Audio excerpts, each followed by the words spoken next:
Good evening and welcome to another episode of Talk That Get Results. I'm Reverend Webbo Herbert, and as per usual, we're here every Tuesday evening with something that at least we think is of community interest and or of some concern. And if you think that you have something which fits into that category, you'd like to find out how you can be a part of the program, well, why don't you drop us a line, address it to the Let's Talk program in care of Vaughan Radio, P.O. Box 195, Charlestown in Nevis. So give us a call. Our numbers are 1-869-469-1616 and or 1700. By the way, those will be the numbers you'll use to be a part of this evening's discussion. Again, thank you all very much for joining us. This is your voice in the community, Talk That Get Results.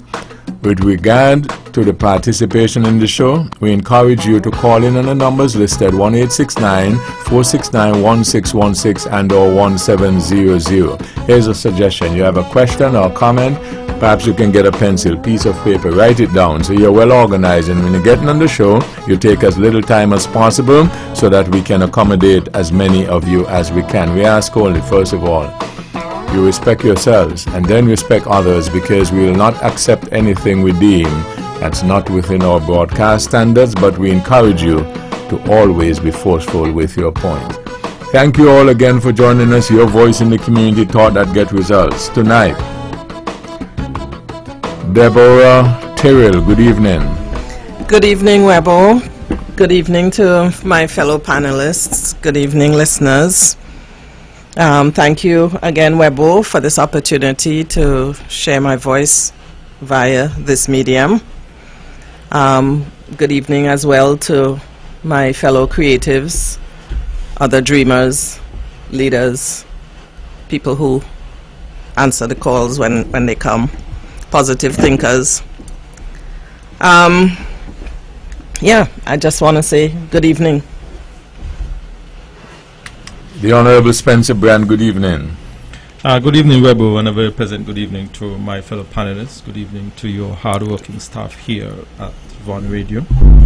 Good evening to all those who are listening here in the Federation of St. Kitts and Nevis, and certainly those who are listening further afield. I believe, Webbo, we have a global audience, so I want to say good evening, good afternoon, good morning to wherever we are being heard at this time. Webbo, I want to, from the outset, offer condolences to all those families who are in mourning tonight. I hope that while they reflect on the passing of their loved one, that they can remember their loved one with fond memory. And I hope that all of us would recognize that it's a journey that we all at some point will have to take. And it behoves all of us, therefore, to try and not only live peaceably with our neighbors and with others, but also try and stay as close to our Creator as we possibly can. Webbo, I want to also say to those persons who are in our various hospitals here in St. Kitts and Nevis, and to those who are seeking medical attention overseas, I certainly hope and trust that with the medical professionals and certainly with the divine intervention of our Creator, that they can soon be up and about and get back to their usual day-to-day activities. To those who are celebrating tonight, whether it's a birthday, an anniversary, or some accomplishment in their life, I hope that they are having a wonderful celebrations, and I hope that as they reflect on their accomplishment or their milestone or the anniversary of their birth or whatever it is, that they can certainly give thanks and praise to their Creator. Webbo, I want to thank you for the invitation, and I am certainly indeed looking forward to the discussions tonight.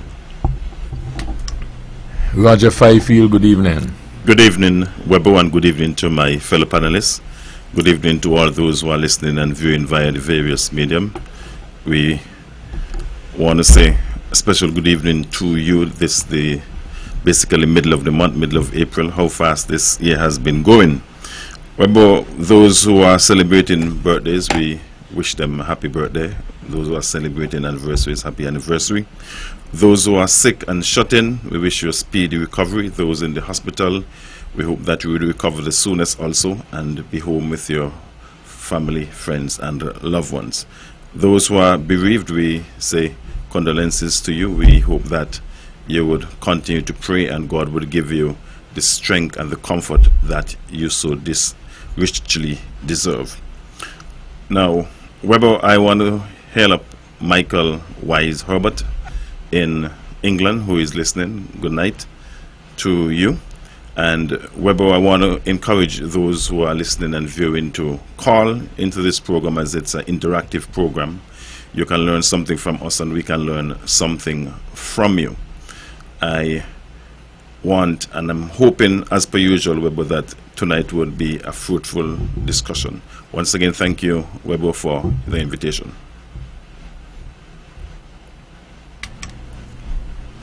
Yes, sir, what do we got?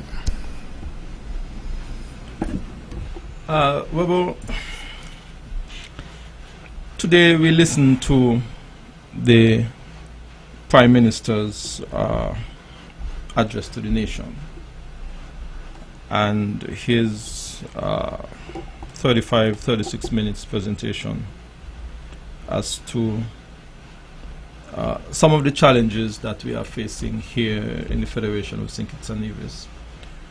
I believe also some of the initiative that his government is seeking to bring to the people. I believe also he tried to give some historical perspective as it relates to crime, as it relates to, more particular, to the murder rates here in the Federation of St. Kitts and Nevis. I believe, Webbo, that while he also tried to counterbalance, so to speak, some of the challenges that is taking place globally that is affecting St. Kitts and Nevis by offering certain reduction in certain taxes and incentive. For me, Webbo, I felt that some of what was not said was somewhat troubling. In the Prime Minister's 36 minutes presentation, sadly for me, I did not hear anything that was comforting as it regards to the expansion of the Vance Army Airport project. I did not really hear in his presentation anything that is encouraging as it relates to the Destiny project here on Nevis. Now, why I'm raising these two particular matters, Webbo, is because I feel that for some it left the impression that while there are only development taking place on St. Kitts, that is all that some are concerned about. And I was somewhat a little bit disturbed and somewhat bothered that here it is, here on the island of Nevis, we have two, in my mind, major proposed development project that is waiting the involvement and waiting the endorsement and waiting some action on the part of the federal government. Nothing was said about them today. And Webbo, I feel that our people must also recognize that whenever there is development on St. Kitts, Nevis benefits. And whenever there are development on the island of Nevis, St. Kitts benefits. The Four Seasons Resort came some, 36 years ago. The entire Federation benefited. And I would have thought, Webbo, that this was an opportunity for perhaps the Prime Minister to give some clarity and some clear perspective as it relates to these two particular projects for the people of Nevis. Now, he spoke very glowingly also about the geothermal project and the involvement of the federal government to, as it were, to move this project forward. And it appears to me that while he would have made mention of the geothermal project, Nevis in that particular statement was only by mention. I'm raising all of these things here tonight, Webbo, because I want the people of Nevis and the people of St. Kitts to understand and appreciate that for these two islands to truly develop and to counteract some of the challenges that we are facing, we must be forthright and we must be, I would say, cognizant of the fact that we are two islands. There are different approaches. There are certain constitutional procedures that we must follow. And I think that for me personally, I felt that the Prime Minister may have missed an opportunity to also speak to the people of Nevis when it came to those two particular projects. Webbo, I would hope that while we reflect on his presentation, I believe that there were some positives out of his presentation. I think that with the global crisis that we are now facing between the United States, Israel and Iran, where the price of oil have increased exponentially, I believe that his attempt or proposal to try and reduce some of the costs to the general public, I believe that that would give some assistance to the people. And I think, Webbo, that while we try to continue the process of renewable energy and diversification of our economy, and as we try to reduce the impact from these external incidences, that we can work together to truly bring about the development as well here on the island of Nevis. Because I got the impression, Webbo, that sadly, it only appeared that only the development on St. Kitts was of relevance and of importance to the Prime Minister, and it felt a bit sad.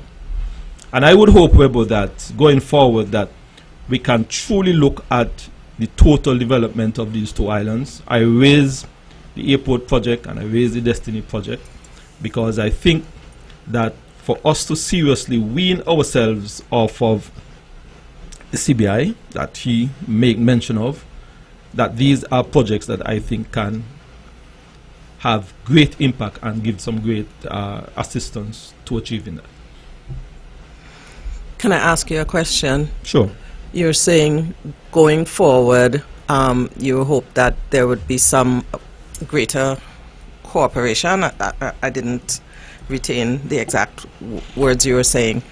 What are the steps to be taken to achieve the kind of cooperation and balance that St. Kitts and Nevis needs? Well, let's look at the Advanced Army Airport project, for example. It has been, I believe, a few months now that we have sent to the federal government the request for a guarantee to guarantee the loan from the Taiwanese to kick off that project. And we are still waiting. I believe that while it is conceived that perhaps the guarantee of that loan would perhaps show up as an additional debt or an additional burden on the books of St. Kitts, but the reality is that the island of Nevis and the people of Nevis would be the one responsible for repaying that. I believe that these kind of coordination and cooperation and ensuring that these things are done in a timely way that can see additional projects and development on the island of Nevis. I think, thank you. You've answered to a specific project. Yes. But I think what I'm asking or trying to get at is the structure of the conversations, the mechanism for cooperation. Is it there? Is it not there? Well, we are of the opinion that the mechanism of cooperation is there. And I must say, with this particular Prime Minister, I believe that the Prime Minister have certainly worked with us on various matters. I think that he would have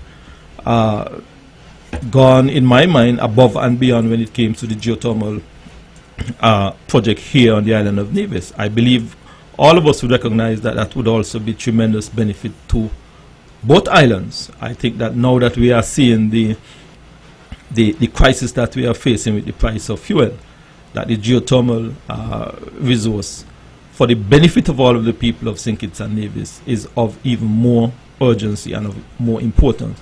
I believe that the structure is there. I feel that sometimes there is this hesitation or this, I don't want to say dragging of feet, but at times the level of frustration sometimes can be at a point where you almost get the sense that perhaps things are not all that they appear to be.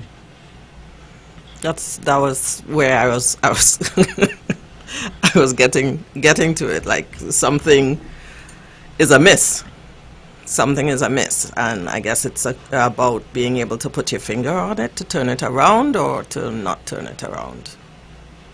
Where do we go? Well, we will keep trying, but I just wanted to raise those two particular matters because, like I said, I felt that it was an opportunity missed. In the context of the entire speech. I felt that the attempt was to try and signal certain progress and development and certain advancement here in the Federation of St. Kitts and Nevis, and I felt that those were two critically important development projects for the island of Nevis, and nothing was said about them. I just want to basically chime in here. I am not sure how these addresses goes in terms of the Prime Minister making an address to the Federation. And of course, there are two islands, Nevis with a quote-unquote island government, island administration, and St. Kitts with the responsibility, a basic responsibility of holding the reins of the federal government, which I often feel as if that it is the quote-unquote St. Kitts government. And this is where I think some serious consideration probably need to come into play in terms of how can we fix this, because the reality is, whether we like it or not, you know, a party on St. Kitts could form the federal government in any given federal elections. And of course, no party on Nevis by itself can form the federal government. Nevis basically over the years would have come into play when they need the numbers make up. Now I'm saying this to say maybe the Prime Minister feel that the responsibility or his responsibility is more so to St. Kitts rather than St. Kitts Nevis. I'm not saying it's so. I am just saying maybe he feels that way, because in his speech today too he would have highlighted one or two projects on St. Kitts. Of course, he would have highlighted the project on Nevis that is to come the geothermal project. And of course, I know that the Prime Minister, he must know or should know about the expansion of the airport, as that falls under him as the federal minister. And I'm not sure if there is communication in terms of what Nevis would like to be heard by the Prime Minister on behalf of Nevis, seeing that Nevis has the NIA have the responsibility for Nevis affairs, so to speak. So I don't know if that probably, if it hasn't been looked at, probably need to be looked at a little closer in terms of, you know, hey, I understand you're having a press conference, I understand you're having address to the nation.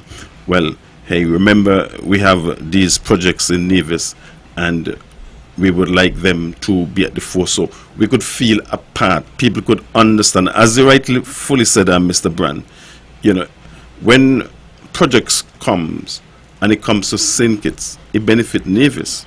When it comes to Nevis, it also benefit Kittitians. And we have to understand that we are one. It doesn't matter how we twist and turn it, unless we can enact 113 of the Constitution and break away. And what we have to understand too, maybe we probably need to, sit, how can we make this thing better for St. Kitts Nevis? I think last week we probably brought it up but didn't really go into it. Should St. Kitts have an island administration? Nevis already has an island administration, and of course a federal overarching government that governs the affairs of St. Kitts and Nevis proper, with representatives at all times from the island of Nevis and representative at all times from the island of St. Kitts. I believe that might be a better way forward. Also too, maybe if we are talking about reform, maybe what need to be placed in the Constitution is a clause similar to 113, whereby St. Kitts can pull away if they want to. Because as it is now, from what I understand, is that Nevis is the only island of the two islands that can legally pull away from St. Kitts. And I am saying this to say, the two, well, one I definitely know of, that was in 1998, might have been the 10th of August, somewhere around there, when late Premier Amri, went to the polls for referendum in terms of secession, and over 60% of Nevisians voted yes. I'm telling you where I'm going with this. And then sometime prior to that, from my understanding, there was a referendum on secession. I'm not sure if it was an official referendum, but I understand that was somewhere in the high 90s. Now, when we look at the politics of St. Kitts Nevis, we understand in St. Kitts, for the most part, Labour for the most part, or maybe we can say, or maybe I can say, that if we're looking at a party in St. Kitts who could command the majority of the electorate on St. Kitts, it would be Labour. Saying this to say, we understand what happened back in 1993 when there was a tie 4-4, and politicians from St. Kitts came up to Nevis for the numbers to be made up to 6, bearing in mind that we are 11-seat parliament, that's the federal parliament. Now, if this continues to happen, we had a collision or some alignment with NRP and PAM. We also had some alignment in recent time with the Labour and NRP around 2010 thereabout. We also had most recently the tri-party alignment, CCM, PAM, People's Labour Party. And what that does to Labour, so to speak, is that it pushes Labour on the back burner. Now, if a clause were to be added to the Constitution that St. Kitts can pull away, and if the Labour Party and St. Kitts feel as if that, hey, Nevis is the one that is, quote-unquote, keeping us out of power, and St. Kitts were to ask for secession, and let's say as it is now, there's a Labour government, and the Labour government were to take that to the people, I believe that Labour could confidently get the 66 1/3 majority. You're sure about that? That's my feeling. That's my feeling on St. Kitts. And it is not to say that Nevisians in the past do not want secession, because we would have demonstrated both times that by getting over 60% of the yes votes. Okay, let me just take this. Good evening. Thank you for holding. Good evening, Mr. Herbert. How are you? I'm well, and you? I am giving thanks as usual. And good night to your panelists, everyone there. Good evening. Good evening. Good evening. I just want to ask a question though, because I'm here listening, and as a division, and I mean, when I say division, I want to put that right out there as a division. And then maybe I might need some help here, so guide me along accordingly, please. I was told, I understood that Navy is the only thing that we do not in charge of is national security, right or wrong? Hello? Yeah, we are not responsible for foreign affairs, national affairs, national okay. security. National security. Judiciary. Okay, so I'm going to the airport development. Yes. Why we need think it's for our airport expansion? Because but caller, many international agencies and the agency that the NIA was getting the funding from for the airport. Many of these international agencies require a guarantee from the federal government. You with me? I'm listening. Yes, I'm with you. And basically, the guarantee is what we will call a contractual arrangement between the financial agency, the federal government, and the NIA, to say that in default of the NIA's inability to meet the loan commitment, that the federal government would basically take up the slack. That is the gist of it. And the thing, though, is that with that guarantee, that loan guarantee from the federal government often shows up on the federal government as a debt for the federal government. Okay, well, the question I want to ask, though. Caller, can I just add to that? Hello? Can I add to that? No, let the caller and Mr. Brand, let them settle that, and then you can come in. So, caller, you yes, understand, please, okay. Mr. Brand? The question I want to ask, though, if NIBIS was in a strong financial position, would we need a guarantee? Are we need the federal government still? Yes, because that is the requirement of many of the international organizations. Okay, well, you answer my question then. That's what I need to know. Okay, so caller, hold. You wanted to ask the caller a question, or that suffices it, Mr. That's enough, because I just want to know. No, I was asking Mr. Yeah, I just wanted to add to that. Oh, you want to add something? Okay, caller, go ahead. Yes, go ahead now, Fifield. Yes, yes. What I was saying, apart from all that Mr. Brand would have said, when the law, speaks, at least the customs law speak to ports, and it speak to the minister. The minister that it speak to is the federal minister. So that is why the federal minister and the federal government must be a part at all times. There is no port, including airports, that can be erected anywhere in St. Kitts Nevis without the federal minister approval.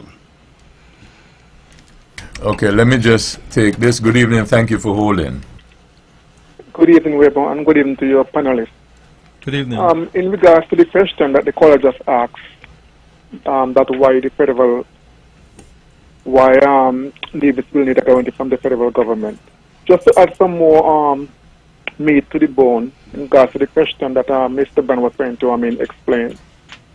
I was hoping that he would have said this, but what we have to realize, anytime the island of Nevis or the government of Nevis approach any international agencies for a loan, Nevis by itself is not considered a country. The country is really the Federation of St. Kitts and Nevis. So that is why the federal government will have to endorse as a guarantee.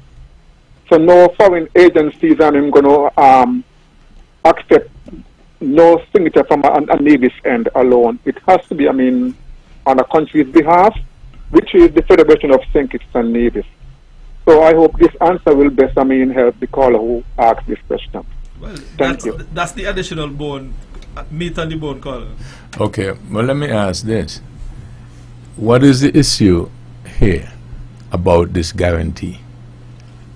Well, I have no idea. I can't sit here and tell you. I really don't. Okay, so then that's like I was talking to my taxi friends on the weekend, and my input into the discussion was this, in form of a question: if you do not know where you're going, how you get there? can you get there? Well, perhaps. So if we are just talking with no aim, because the reason why I ask the question is so that I myself can understand what is the big issue, because is there a problem with the guarantee? I think the problem is there isn't a guarantee right now.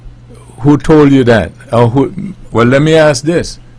Mr. Brand, who is, as we speak, the acting premier, has the guarantees been had from the federal government in reference to whatever we're talking about? What we're talking about anyway? What project?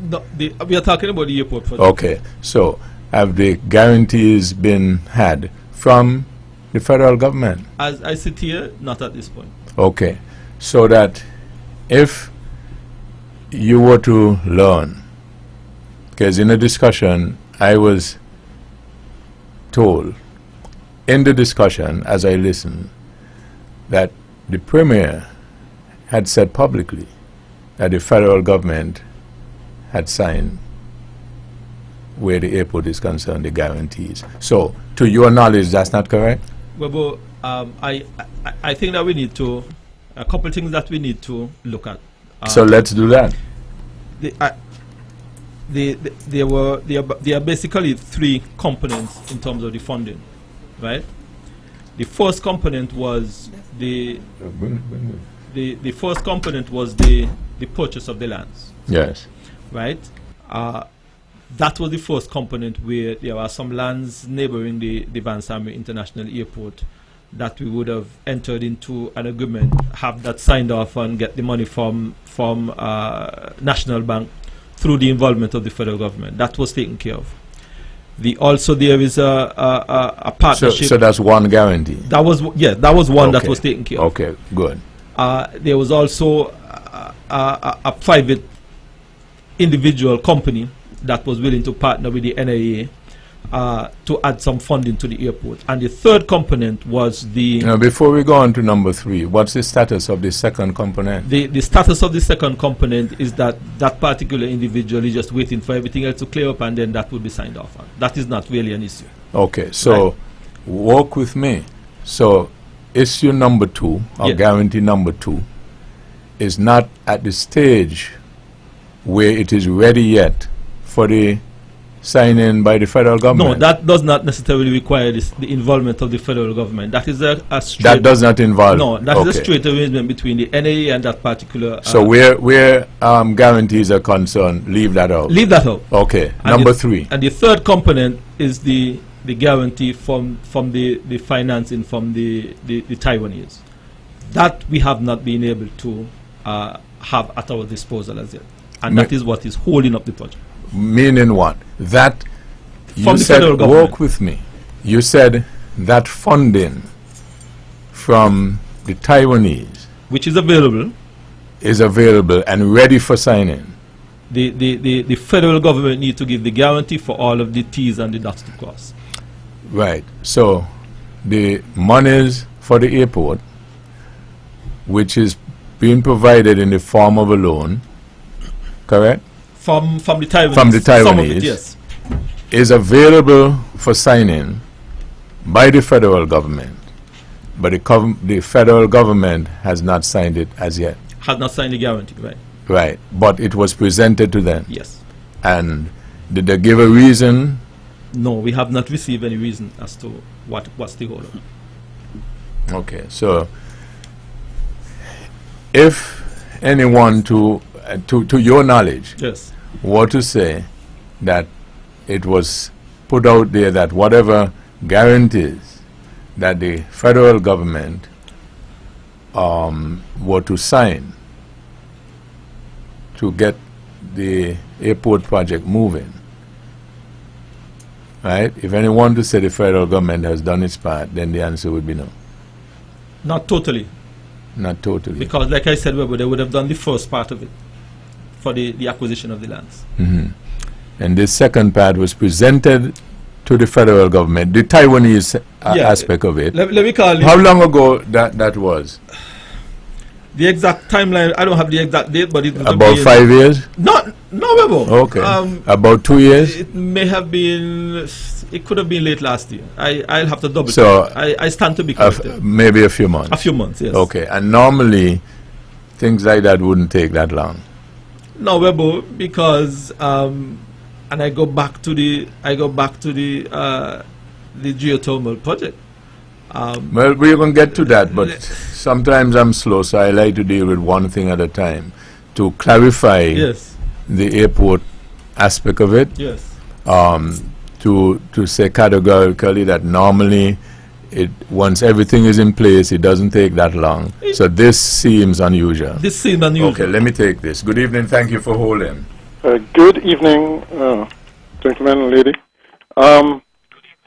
Yes, we're back to these thorny, and let's face it, constitutional issues again. Okay, could I just put something in before you go on? Uh-huh. And we are close to an election again. Go ahead. Yes, except that the consequences extend beyond just the election. Okay, because But it always do. It always do. Huh? It always do. Not correct? But the thing is, it would seem so. But the thing is, I wonder. I can't believe it's just to just sign off on a guarantee that is holding up this. Why would the federal government do that?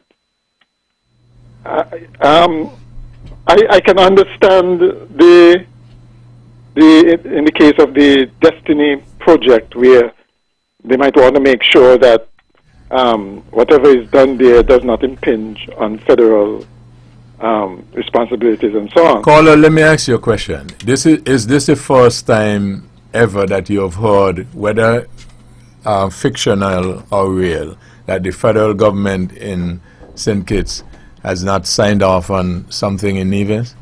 No, it's not the first time. Okay, and when you heard it the times before, did you question yourself, why would they not do that? Yes, I've always Okay, and then, questioned. right, you always done. And then what answer did you come up with? Flexing, perhaps. What, excuse me? Flexing. Flexing? What's flexing? You remember, The in power as of the young as you federal all, you government. know. The power of the federal government, Okay. right? Mm-hmm. The truth is, while many divisions understand the fair share in relation to the resource sharing, there is another very unfair situation in that it is so difficult for a division to become prime minister. And for some strange reason, divisions seem to be just satisfied with that. They're satisfied with just having a premier. And when things like these happen, where you need the federal government, it shows up the inadequacies of current arrangements. Okay? I'm wondering, and because constitutional reform seems so difficult, I'm wondering if some ad hoc, call it conventions, just like, for instance, in Britain, they don't have a constitution so much, but there are conventions that everybody adheres to. For instance, Paula, To summarize the point that you're making, because as I said last week, right? How old is St. Kitts Nevis? Over 40 what? About 40, let's say about 40 years. And we keep elections every 5 years, roughly average. And every 5 years, it's the same rhetoric. And then I can tell you something is going to happen in the next couple of weeks and months and so on. We're going to be talking about the monkey problem and the donkey problem as well. But does that mean that the situation is tolerable, will be forever tolerable? No, it doesn't mean that. It means then that sometimes we do talk. But I'm saying now, if we're going to talk, let's see if we can do some talk that get result, because we keep talking. Well, the only people I think you can get those results from are the people in power, and two, the people who put them in positions of power to make the kinds of changes that you talk about. Okay, so then what's your point? So my point is that whereas we all agree that there is a Nevisian identity, which ultimately means that there is also a Kittitian identity, we're still not prepared to bite the bullet and do the hard work necessary to come to an arrangement that is mutually beneficial. Okay, so suppose I argue, and I accept your point that we are not ready yet. I accept that. So then what if I propose then, okay, let's go on to another topic that we are ready for? In other words, kick the can down the road. No. In other words, you said we are not ready for that yet, and I accept that. So I'm working with you. So now I say there are other matters, so let's now deal with those other matters that we are ready for. Let's deal with those now. Well, sure, we can always go for the low-hanging fruit. Okay. Right? But all right. But it still does not. No, but you don't. You make such a brilliant point, but you're not accepting how brilliant your point is. No. Work with me. It's like saying. We keep talking about we want to go to St. Kitts or to Anguilla by air, but we want to get there next week. But right now, no planes are available. A boat is available. So I'm saying, well, let's get to Anguilla by boat, because we need to get next week, and then next month we can arrange a plane. You're talking over 40 years, as you pointed out, huh? But that is what the reality is. Sir, you made a spectacular point to me. You said we are not ready for that thing as yet. So all I'm proffering is, let's deal now with something that we're ready for. Okay. But couldn't we, in doing that, something that we are ready for? Do you think, for instance, if we said, okay, we can't get the whole hog, we can't do the whole constitutional thing, can we come to an agreement that, for instance, if there was a situation where, for instance, there was a 4-4 split, okay? I know it's more complex than that now with multiple parties. So you're going to go from something is much easier to something more complex. No, I'm working with you, you know. No, it's not complicated. But you said it. No, what I'm saying is that if there was a 4-4 split, say, then by convention, okay, we can say that we can use whichever party got the majority among that 4, right? Before we go into that complicated thing, what you said, right? I think it's complicated. Okay. It's like you look like you're not working with me tonight. It's like we're going to play a game of cricket, and you're going to say, well, okay, let's forget about the rules and just play. No. Okay, why don't we do this? Let's I'm not saying Let's that at all. hear from someone I'm else, saying and then let's try to get where we can, what we can. And I was offering an example of something that we can possibly do. We can't go for the whole thing, but we certainly can make improvements, put it that way. meaning, okay, so you said 4-4 split, and then what? 4-4 split, and we use, instead of leaving it to whatever the parties in Nevis decide who to join with, we say, by convention, the party with the majority of votes in St. Kitts, since the majority of people voted for that particular party, it's automatic that they become part of the government. Okay, so who is this we you're talking about will do this? The parties, by convention, ideally it would be some kind of change in Parliament. So, walk with me. Are you aware that the Constitution of St. Kitts and Nevis and all around the world, they don't make any reference to any parties? Yes. Parties don't make agreements and change the Constitution. They follow what the Constitution says. No, they also make conventions. Hello. They also have conventions. But they cannot do anything contrary to what the Constitution dictates. But that would not be contrary to the Constitution. That's what I'm saying. Okay. Okay. Here's what we're gonna do, right? I said earlier, let's get off of this. Let's get somebody else in and walk with me, and then if you want to come back a little later, let's do that. Is that fair? Okay. Oh, okay. All right.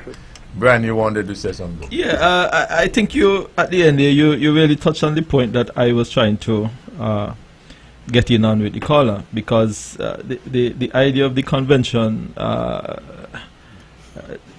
can very well be contrary to what the Constitution dictates. And I wanted to ask the caller, well, how could you create a convention which is theoretically a contract or an agreement that would probably go contrary to the Constitution? I know where he was going. I wasn't trying on one of my ears, but tell me, take it easy.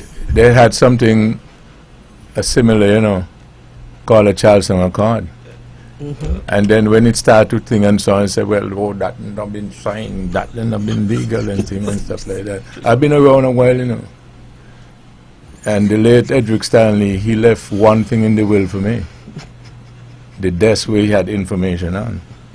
So the information on the desk, I have it. You don't have all the information? Not all, but I'm getting them all the time. So, that I have a philosophy now that I say anybody can talk. But I just prefer to do talk that get results. That's what we do here. Yep. Yes, Fifield, you want to do some of that? Talk that get results? Well, I just no, you just signal me. You want to do some talk that get result? Yes. Okay, go ahead.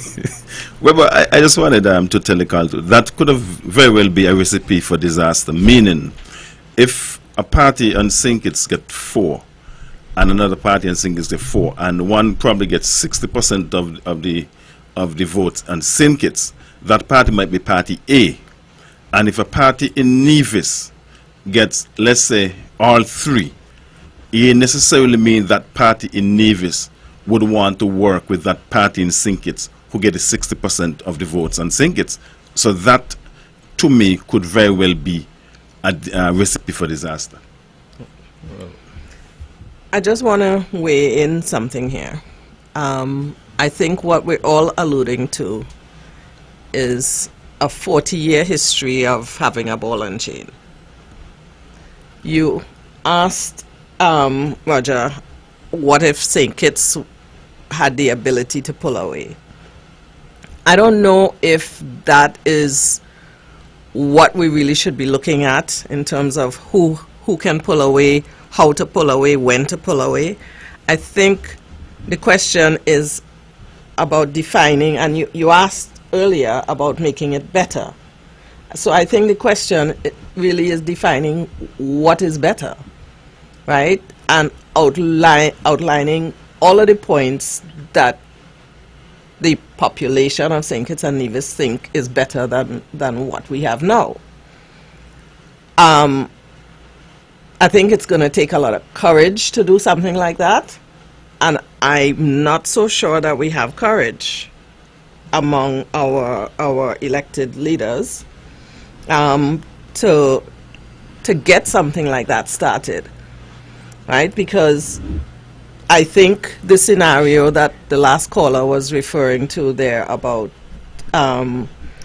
not getting a division as PM, I think in the last federal election was our probably the closest we had come to that.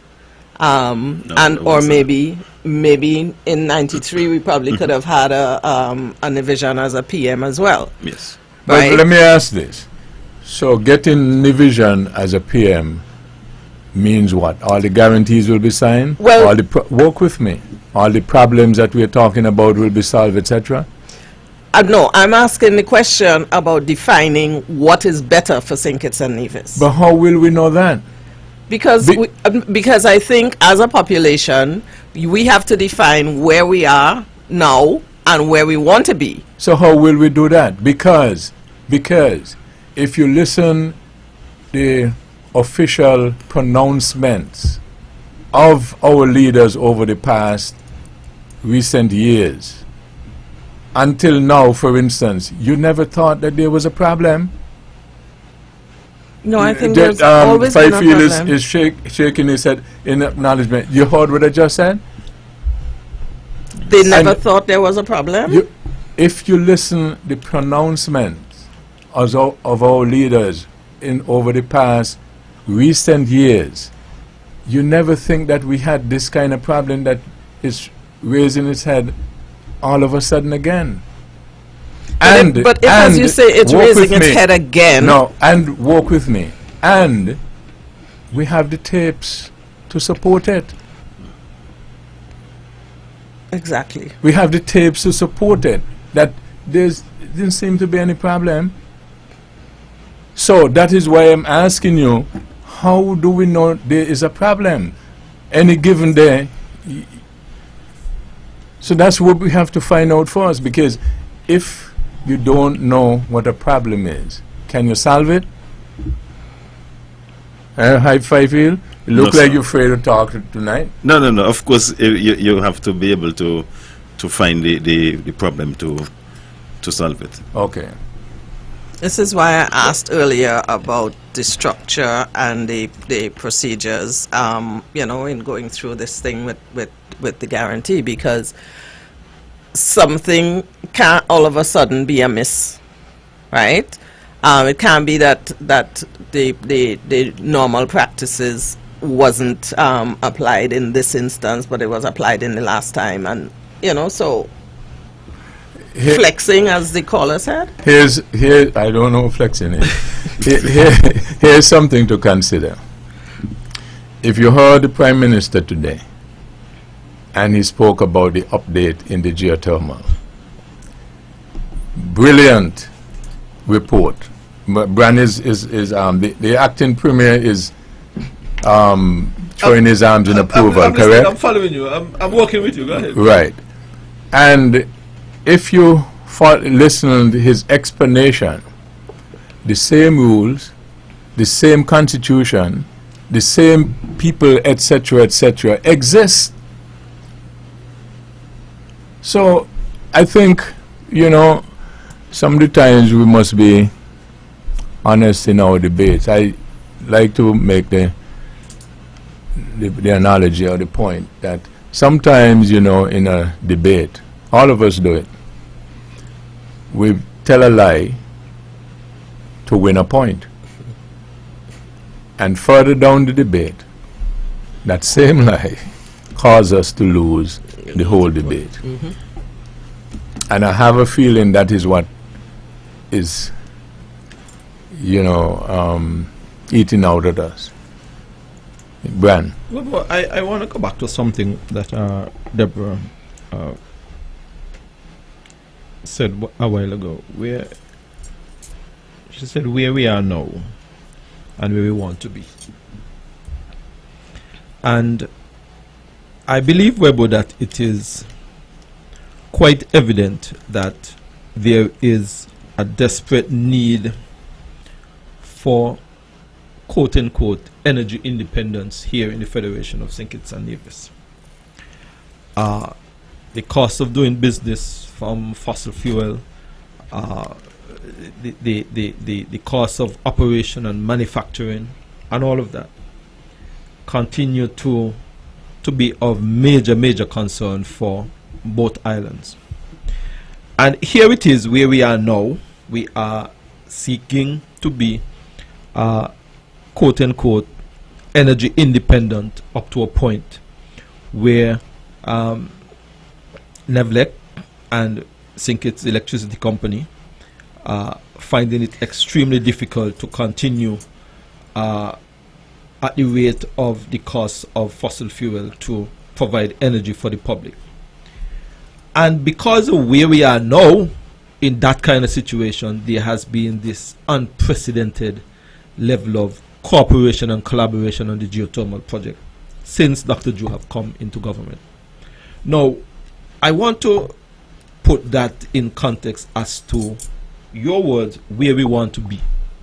And I think that for Kittitians and Nevisians, where they want to be is absolutely an ease in their energy bill. Now, with an ease in energy bill, everything else is projected to become cheaper. Manufacturing, the ease of doing business, it opens up a lot of new frontiers for new types of businesses. And I think that, and Webbo alluded to it earlier, where the level of cooperation between the federal government and the Nevis Island administration, because of the precarious situation that we find ourselves into in terms of our energy need, that has spurred the level of cooperation. But I think that there are other things that are also important for one island versus the next island, and that is why I said earlier the matter of the airport expansion is critically important for the people of Nevis. And where we are now, we realize that for us to see an expansion in our airlift and our tourism growth, we need to see the expansion of that airport. So I agree with you, Deborah, that where we are now, on one front, our energy crisis, our energy situation, that is going to be of more benefit to both islands on a larger scale. And where we are now on the island of Nevis in terms of our airlift and in terms of our expansion of our tourism plant, in terms of creating the level of opportunity for more expansion in tourism, it's critically important to Nevis and perhaps not as important for others. Let me ask this question. Anybody, as far as you know, acting premier, with this issue with the airport and the non-signing of this specific guarantee, if you know, anyone has asked the Prime Minister why he hasn't signed it? Because these are the kind of simple questions I just ask.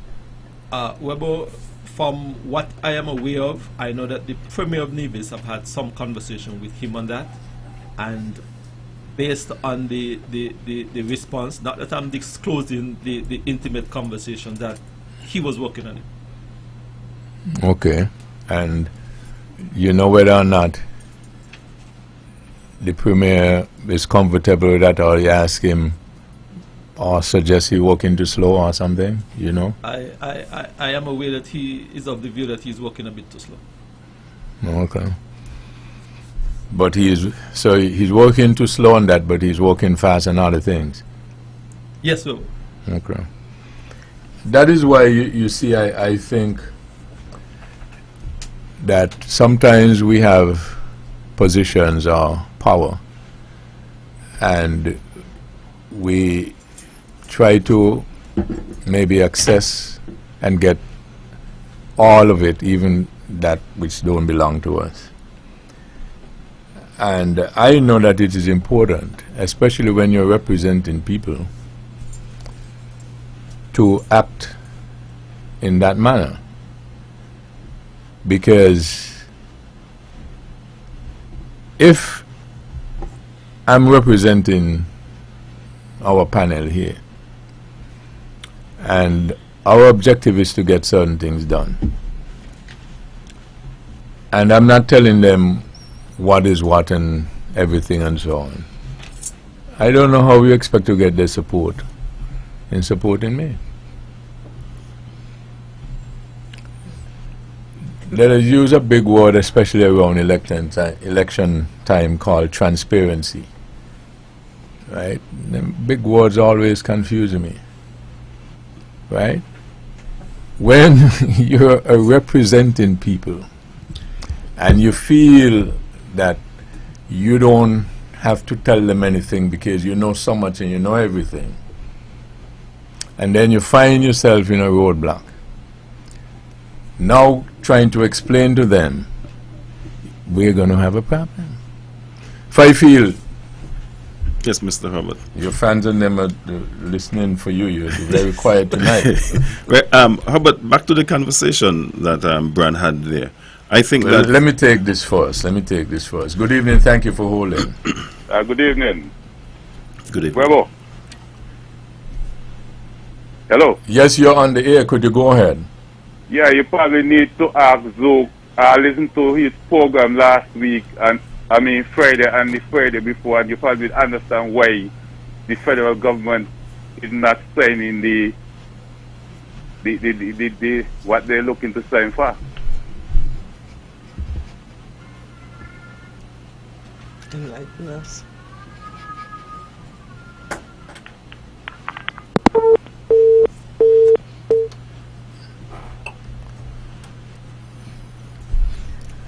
I guess the caller is finished because I seemingly if he's hanged up. But you were saying something, Deborah? I was coming back to Mr. Brand, in terms of where we are now and where we want to be. It would seem as though you're saying that not all parties are enrolled in the journey, right? Because it's not being signed off on. But you also started off at the beginning of this evening saying basically what the Premier says, a rising tide lifts all boats. All projects on Nevis benefit Absolutely. both. So what would, if we see the benefit, and we know that it will benefit the total population, have we examined what the possible reasons for not signing could be?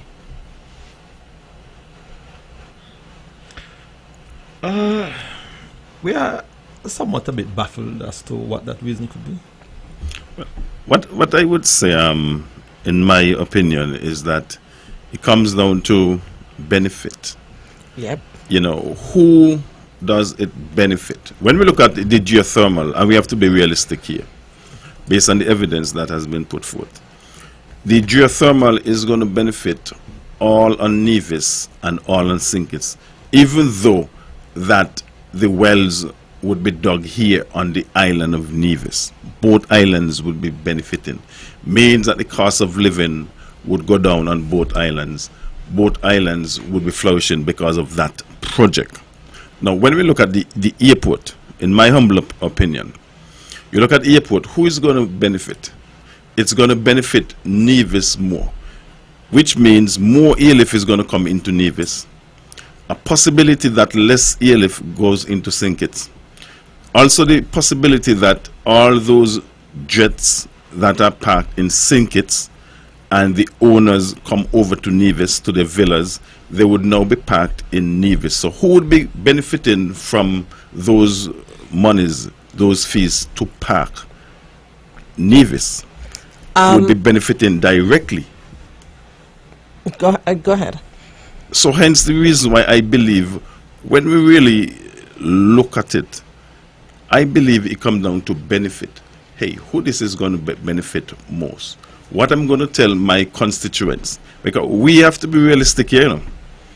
Although the ministers of the federal government is the members of government for the federation, there's nobody in Nevis voted for them. And when we look at it, the flip side of it, when we had unity, for example, and I'm subjected to correction here, we had 3 parliamentarians from Nevis a part of that tri-party union. And you would hear, for example, a minister in St. Kitts getting something for the constituency. Are they doing something for the constituency on St. Kitts? But I can't recall that a member of the same federal government on Nevis getting anything direct for their constituency on Nevis. Why? Because Nevis has a NIA, and the NIA now would now have that responsibility. But I am saying, if we are part, give us what you would give to the minister in number 8, number 4, number 1, as the case may be. Hello, you did, with due respect, interject in your statement, if I am correct. Now, Bran is smiling. Is he correct, Mr. Bran? I want to correct him with one thing. Okay, correct him, because there have been some benefits from.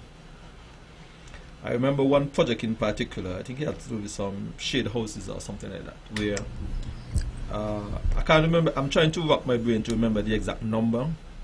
While you're rocking your brain, let me just point out to Mr. Fifield what he also said. He also said that a good percentage of that composition of the government was who? Nevis. Yeah. And he is still making the point at the end, saying that you should have give to Nevis, you should have give to yourself. So, Fifield, you yeah, I wanted to say to him that perhaps he may have missed that one. There was some okay, well, you didn't want to tell him, so I tell him. He missed that one. He missed that one. Okay. I don't remember the exact number, but there were some shade houses that came to the Federation, and they were shared amongst the farmers, both in Nevis and St. Kitts. So that is one I know that I can recall off the top of my head. Let me put it a different way, if I may. Let me look at the Nevis, the context of Nevis, yes, and the NIA. Right now, the Concerned Citizens Movement is in power, and the Nevis Reformation Party is in opposition. But the Concerned Citizens Movement Party in power is the government for all of the constituencies, all of Nevis. Am I correct? That's correct. And having said that, even the seats that the Concerned Citizens Movement lost at the last elections, they still have a responsibility for those constituencies as being part of Nevis to develop them, right? That is correct. Okay, great. Let's just go to the federal level now. I am saying, are we on Nevis not a part of the constituencies, the 11 constituencies that make up the federal parliament? So even if we are not in government, are we not supposed to get something, maybe Nevis 10, Nevis 9, Nevis 11, for example, because we are part of the whole, we are part of the federation, we are part of the country. And that is what I was saying. Go ahead. Sorry, go ahead. If we're talking about this over and over, this is not a new feeling or situation or comment. Huh? So should we be quiet? No. Okay. No, but the question is why. Maybe there is some contentment, right? That how it has been, is how we have to accept it. Right? That maybe we'd rather settle rather than rock the boat. Maybe we are afraid to actually ask for more or demand more from whoever is supposed to give. Maybe the little shade houses that we find is enough. No, right? I was just giving that as one. I know, I understand. Yeah. I understand. Right? But on the one hand we're saying a rising tide lifts all boats, but the other hand, we're saying we don't want the tide to rise over there because we don't want our boats over here to get to get lifted, right? And I think that's kind of short-sighted. And I also think that when you pointed out that it's not going to benefit St. Kitts if Nevis has better, bigger, more activity in its airport, I think that's kind of narrow in thinking as well, because it suggests that we're not looking far enough, that we're not looking ahead enough at and making enough projections. Exactly my point. I think you're supporting my point. How so? Because what I am saying, I believe that it is because some believe that it is not benefiting them directly. That is the point I was trying to bring. Because it's not benefiting me directly, I am not going to do this. But in the broader spectrum of things, I am saying that it is one country and both islands are going to benefit. But Raja, the history have shown that development on Nevis have also significantly benefited St. Kitts. Exactly, well, that is what I'm saying, Mr. Brown. I simply made mention of the Four Seasons. We have developed a water taxi industry here in Nevis that have significantly also bring benefits to St. Kitts as well. It has created an increase and ease of travel that benefited both Kittitians and Nevisians.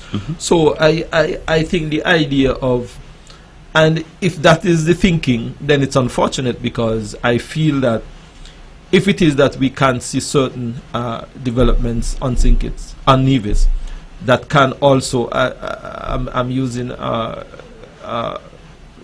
Deborah's language, the rising of the tide, also it can also bring significant benefit to and I go back to the... Let me take this. Good evening, thank you for holding. I've been listening to your show with quite a lot of interest. Mr. Herbert, has the Constitution ever had an amendment or any changes made to it since 1983, to your knowledge? Not to my knowledge. Not even a comma or a full stop has been moved. How can we have a proper federation with a Nevis Island administration and a federal government? Where is the St. Kitts Island government? It just cannot work. And that is the problem. We have a constitution. I don't think anybody is reading the constitution. The Nevis, this way that we are now, was only supposed to be for 2 years. And it's now 43 years. It cannot work like that. The Prime Minister of St. Kitts and Nevis is responsible for St. Kitts and Nevis. So when the Prime Minister is saying that he can sign something for Nevis because Nevis has its own government, it's nonsense. And until the Constitution is changed, this will continue. St. Kitts needs to have its own constitution, its own island administration. Nevis has one already. And then you will have a federal government for St. Kitts and Nevis. Right now, everybody is saying the federal government is the St. Kitts government. Of course, because who's looking after St. Kitts? Where does St. Kitts get money from? Who is looking after St. Kitts? The federal government? It does not make any sense. And until it's changed, we will continue in this confusion. And I am tired speaking about it, writing about it. Even if we put a bridge between the two islands, maybe that might work better. But the Constitution will still have to be changed. St. Kitts cannot pull away from the Federation because Bastia is the capital of the Federation. The government is in St. Kitts, the federal government. So how can St. Kitts pull away from the Federation when the head of the government is there? Nevis can pull away. Constitution has a thing, Section 113. It tells you how Nevis can pull away if they want to. But who you think is going to pull away from Nevis? Thank you. Thank you. Thank you. The reality is that everybody obviously has a view on this. Some people will argue, contrarily, that it has worked brilliantly for 43 years, right?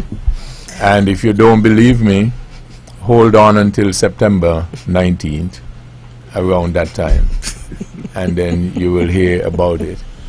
Or you can ask the question rhetorically, then if it is so bad, why are we still here in it and stuff like that, right? I made make my own input where I said, I think was last week, that when I interviewed Prime Minister Douglas in his first term, maybe he was months, he had got swept into office on that constitutional reform. And I have it on tape.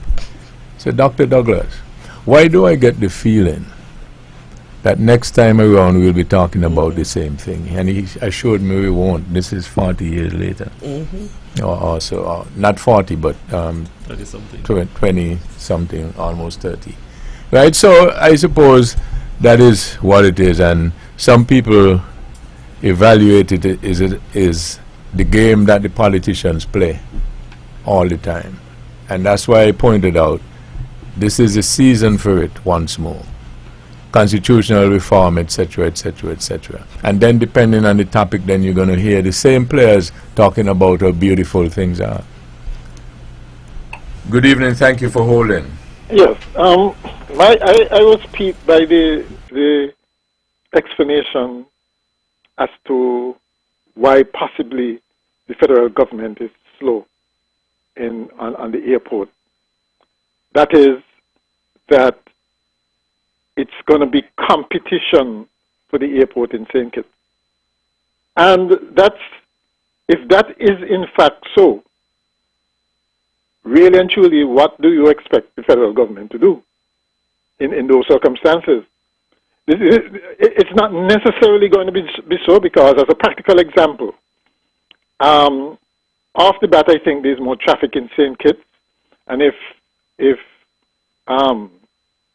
airlines flying to both countries, I suspect that the traffic would be taken into account, and it's quite likely that the fares to St. Kitts from a particular destination would be cheaper than the fares to Nevis from the same destination. Okay? And so, I mean, they might cancel out each other. But the fact remains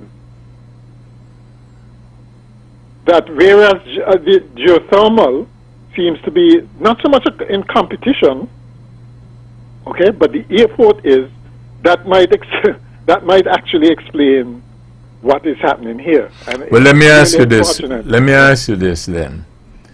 So, if you are following that line of reasoning, why do you think that the Prime Minister signed the other guarantee for the same airport?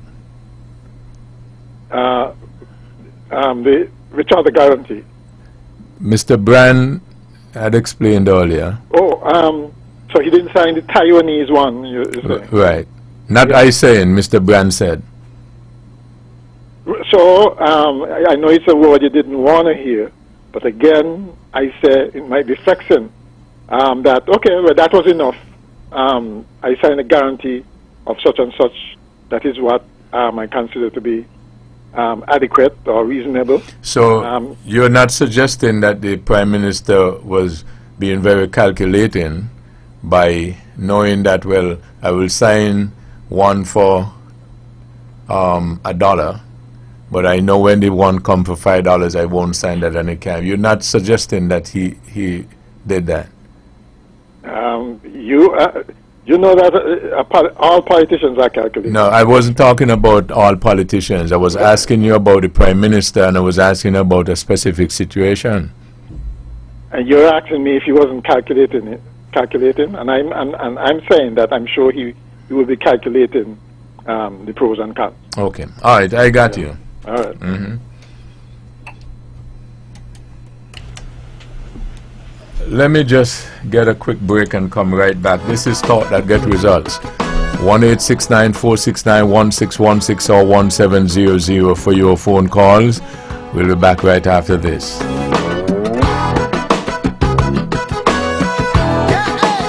Hey, builders, homeowners, contractors, listen up! When it comes to building smart and saving big, there's only one place to start. Builders Paradise. Everyday low prices. 20% off all day, every day. That's right. At Builders Paradise, you get everyday low prices. Not sometimes, not special days, but all day, every day. From doors and windows, paints and tiles, plumbing and electrical fixtures. Everything you need to build, upgrade, or renovate. So when you're building up and saving smart, start right from the very beginning. Builders Paradise. 20% off all day, every day. Where you're shopping, Builders Paradise. While you're saving, everyday low prices. Builders Paradise. Everyday low prices. 20% off all day, every day. Builders Paradise. Saving sweet all day, every day. Everyday low prices.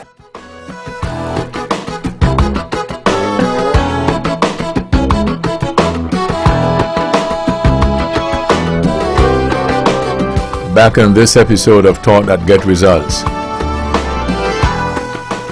Your phone calls on 1-869-469-1616 and or 1700.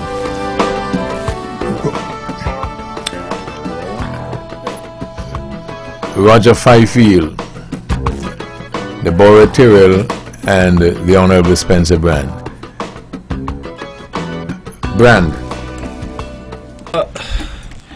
Webbo, I don't know if I'll be allowed to shift the topic a bit and go to something that is happening perhaps beyond our shores. We have been seeing and listening and reading this exchange of words, I call it, between the leader of the Catholic flock, the Pope, and the President of the United States. And certain very unpleasant things, Webbo, have been said pointing towards the Pope. And I wonder, Webbo, if perhaps the exchange between these two gentlemen, I believe that the Pope is taking a kind of high road, really, in his exchange and in his response. But I believe that it is something that I think all of mankind is taking note of, to see that in this modern time, the most powerful nation that have ever existed, and one of the, if not the longest institution in terms of the Roman Catholic, that they are now having this type of exchange. I have been listening to quite a number of persons who attributed their faith to be Christians, who are finding this exchange and this interaction to be unwelcoming. And to me, Webbo, I feel that some people may argue that there is perhaps something that is going on in the head of the President of the United States that perhaps persons can seriously take a look at. But it is something that is creating some concern, I think, for all of mankind, where you have these two very poignant individuals having this kind of discourse. Like I said, I think that the Pope is taking a high road in his, and it is something that, Webbo, I hope that can come to an end very quickly, because I believe that the Pope himself is indicating that the kind of wealth and power and influence that the United States do exist at their disposal, or do have at their disposal, can be used in a different way to help humanity and to help bring peace and unity throughout the length and breadth of the globe. It is just something that I think is front and center, and it is something that, Webbo, I hope that could be dispelled of very quickly.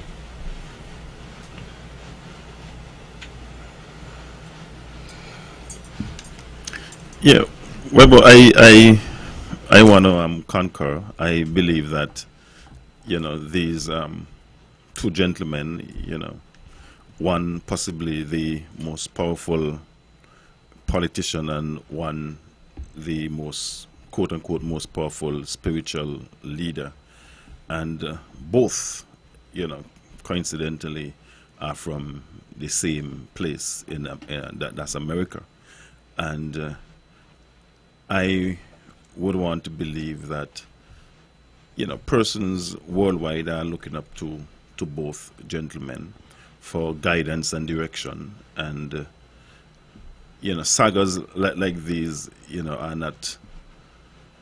not good model for the rest of the world.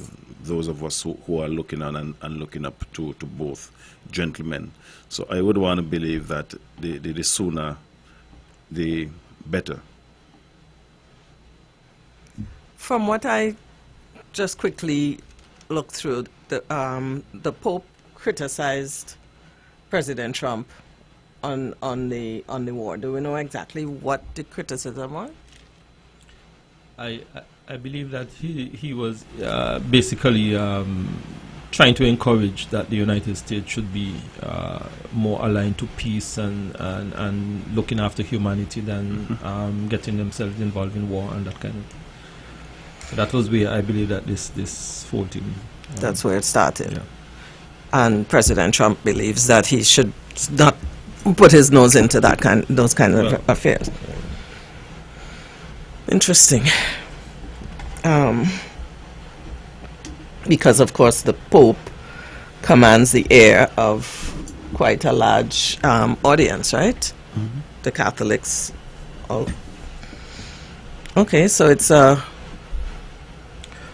issue between the people who follow Mr. Trump that are not Catholic versus Catholics?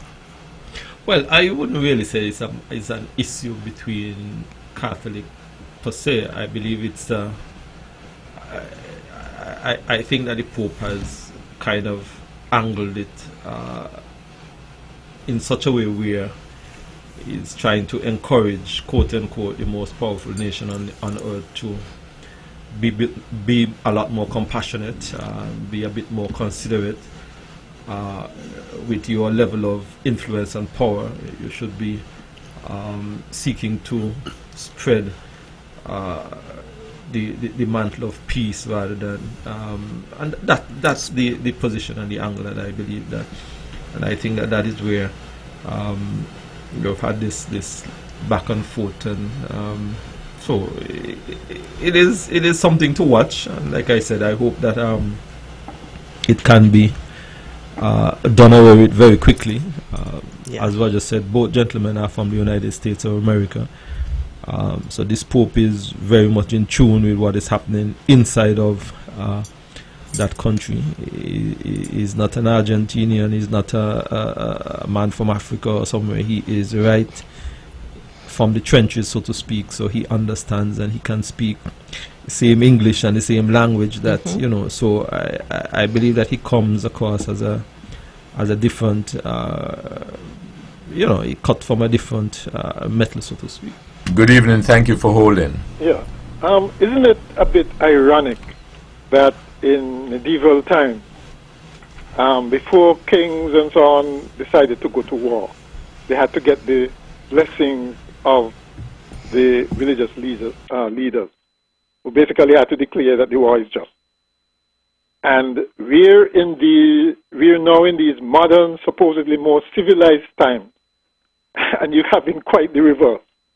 We can definitely take a lesson from those times. Another good lesson that we could probably take is the fact that in those days the kings used to lead their forces into battle. Maybe if that were the same now as then, I think we probably would have had less inclination to have these wars. But it's really unfortunate that you have this kind of a toss-up. Already, I think the U.S. reputation was damaged worldwide because of its, some people feel its collusion with Israel in what has happened in Gaza, where it looked like all kinds of rules of war were broken. And to have this now again, and there are so many Catholics around the world, it does not do any good to the reputation. But that's the president we have. He don't care. Says it straight out. He does not care. All right then. Okay.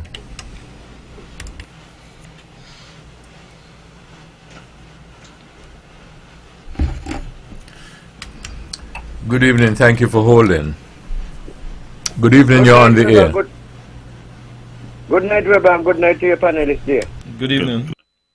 I just tuned in. I hear me here listening to the program. And now, what's going on with the Pope and President Trump? We are big people, and we are educated people. And we know what the Bible says. And I believe the Pope is following the instruction of the Bible. You know? Because we live in a biblical world and whatever, you know. And I believe that what happened that which one of you and the panelists agree with the Pope said? Because let me tell you something, right?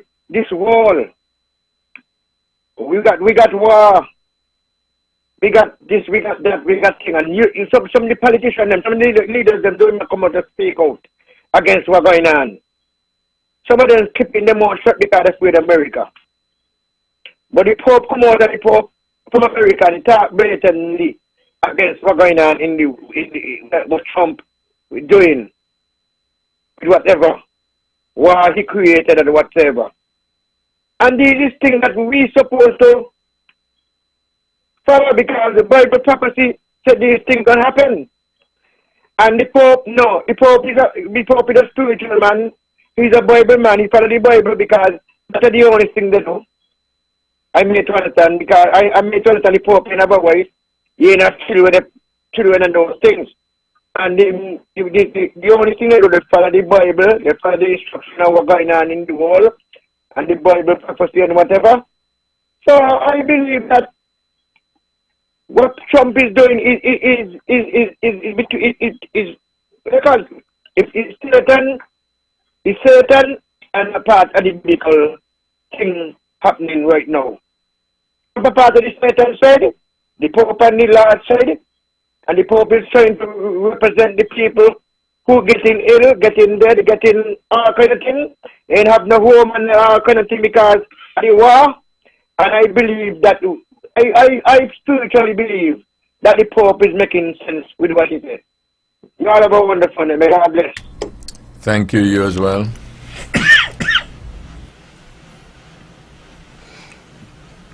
Yeah, Webbo, I wanted to say that the previous caller that called in, I want to align with him in certain things that he would have said. I do believe that if these leaders were had to be at the fore of these wars, I would want to believe that they would have stepped back. In that they wouldn't have been much wars. I don't believe that our leaders, are brave enough to go on the battlefield. Most of them, that is. How do you define the battlefield? The actual battlefield. Hold guns and shoot and bomb that you are asking other persons to do. But Aja, you realize that the quote unquote, the art of war is now totally different. Yeah, of course. Some drones and things. The technology that is now being used to engage in these type of battles have come such a far way that once you have the necessary intelligence to know where your quote unquote enemy is, technology is now coming right in front of your front door and taking you out. So it's not a situation now where war is being fought with bow and arrow and that kind of thing and so on. No, it's a whole totally new different ball game. So, but Webbo,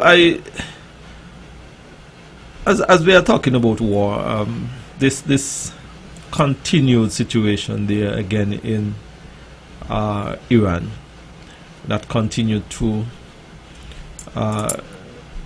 create some serious pain globally. It was just this afternoon I was looking at some news item where I believe the announcer indicated, I think it was over 800 ships that are being stopped. And on those ships, you're talking about ships with fertilizers, ships with food items, ships with fuel that are just not moving. And there are people throughout all four corners of the globe that are not being able to have these items delivered to. Farmers have not been able to get their fertilizers. There are some businesses who have not been able to get their various products and so on. And while this war is thousands and thousands of miles away from us, it is having a serious impact on the day-to-day lives and the livelihoods of our people. And again, I am hoping that they can find some way in resolving this matter as quickly as possible and allow the free movement of trade and the free movement of products to people all over the world. There are people who are waiting on things like medication and so on and so forth that have not been able to be delivered and gone to market. So it is creating hardship amongst some of the most vulnerable people throughout the world. And I think that was the point and the argument that I think that the Pope was seeking to make, that listen, this kind of action and this kind of activity is creating difficulty for people, for persons who are vulnerable. It is creating difficulty for children, some of the most vulnerable people among us. It's creating some difficulty for some of our elderly people who are also vulnerable. And I think that those are the kind of arguments and that's the kind of point that the Pope was seeking to get across. And we are hoping Webbo. You mentioned that the way wars are conducted now is not the same as before. I think generally we have major changes happening in the world. The world has changed. Yes. The world has changed. And those who are backtracking in order to keep up, I think there's a problem there. We need to actually be trying to think ahead, trying to, Webbo said earlier, we're going to be talking about the monkeys and donkeys again. But if we can't get the fertilizer for the crops, we won't have any crops and the monkeys are going to eat whatever crops. So there's a cycle here. No, but we have to actually be a little bit more proactive, a little bit more self-reliant. The geothermal obviously is being signed off on, probably to project that kind of image that we are looking to rely on our own, what we have available. So then by that token, we should also be boosting wind. We should also be boosting solar. Is any of that happening? I don't know, you mentioned that there were some concessions the Yes, PM talked about. Yeah, again, and the Prime Minister would have made mention of the solar project and the reduction in duty and so on and those kind of items. We here on Nevis would have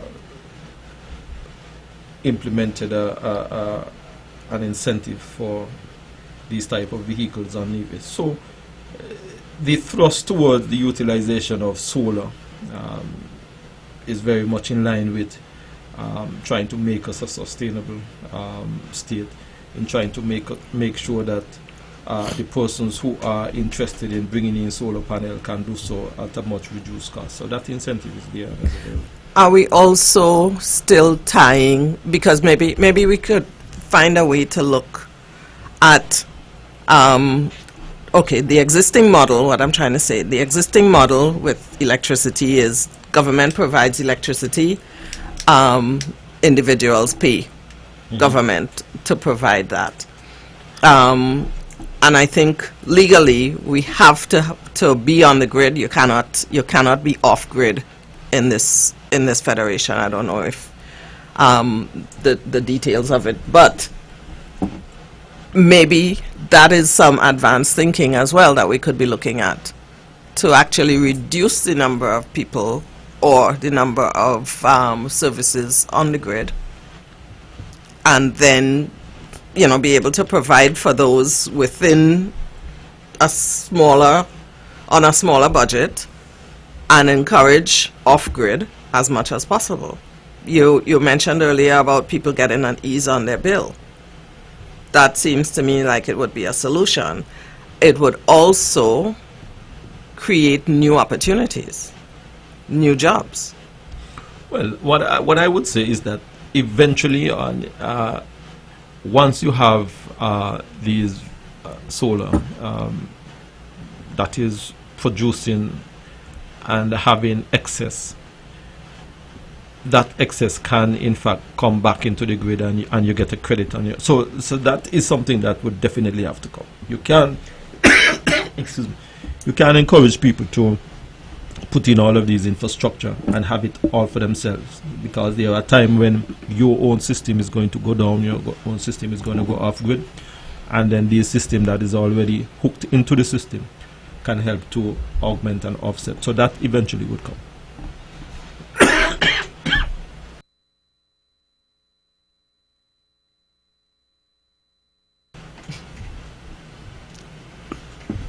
Well, I think that is really interesting, Bran. What you said last day in terms of the grid and the mechanism and how it goes. I guess persons like myself, would not have known that. So I'm really happy that you would have explained that. And I guess that is one way of balancing it out, so to speak. So that is indeed good. In terms of what Ms. Tyrrell was saying, I am not quite sure, because if the government is encouraging us to buy solar, to go solar, and I am in the process of building a house, and I have not yet applied to NEVLEC for current, are you saying that I cannot have solar panels solely running my property? I'm not sure if I get you correctly. That was my understanding. I think that's how the system is at the moment. But I am saying that the mechanism where you can have your solar in place, connected to the grid, and if you have excess, you can then feed back into the grid. Eventually, that is going to have to come, because you cannot be encouraging the population to get involved with installing all of these solar panels and just have them independent for themselves. I think that there is going to be a time when something is going to happen with the island system. Something is going to be offline, and then you can get some of that energy supply from some of those persons who have an abundance or an extra supply of solar supply. So it's going to come back and feed into the system, and you will get a credit on it. I think I understand that, but one may argue, I do not have a home now, I don't have a house now. I am in the process of building. I am going to order X amount of panels, solar panels, to suffice my house. Why do I have to apply to NEVLEC when we are already crying that the cost of fuel, etc., is high? Good evening, caller. Good evening. Good evening. You're on the air. Good evening. You're on the air. Good evening. You're on the air. Good evening. You caller. You have 30 seconds. Go ahead. Okay. Quickly. Palestine. One of the main reasons or objectives set out the formation of Zionism was to provide a state for Israel by the colonization of Zionism. We got to understand what's happening. The Pope is a Christian. Donald Trump is executing the agenda of Zionism. Imperialism and Zionism are words we got to focus on. It's not a small thing. Geothermal, if you follow closely, let me say, come home. Okay, caller, your 30 seconds is way over. We're out of time. Next time you want to try and call in early, okay? Okay. Okay, who's got the last word? Well, Mr. Herbert, there's a tape ball league that is going on in hard times. It started, I think, 2 weeks ago, and I think it's a really good thing. I was there on Sunday, and there was really a big bumper crowd. Vehicles parked from the police station go straight back up into Rollins and into the project. And I would want to encourage persons to go out and support Trevor and his team. The Zion team is taking part, and of course we are playing on Sunday, so you could support the Zion Thunders also. You opening? You opening? I'm a supporter.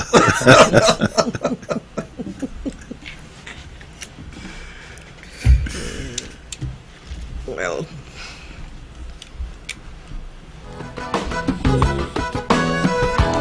this program repeats tomorrow evening at 8 o'clock following the VON News Minute.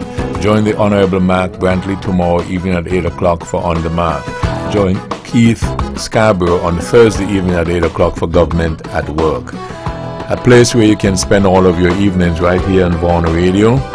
Thank you all again for joining us. This is your voice in the community, thought that gets results. You all have a wonderful evening.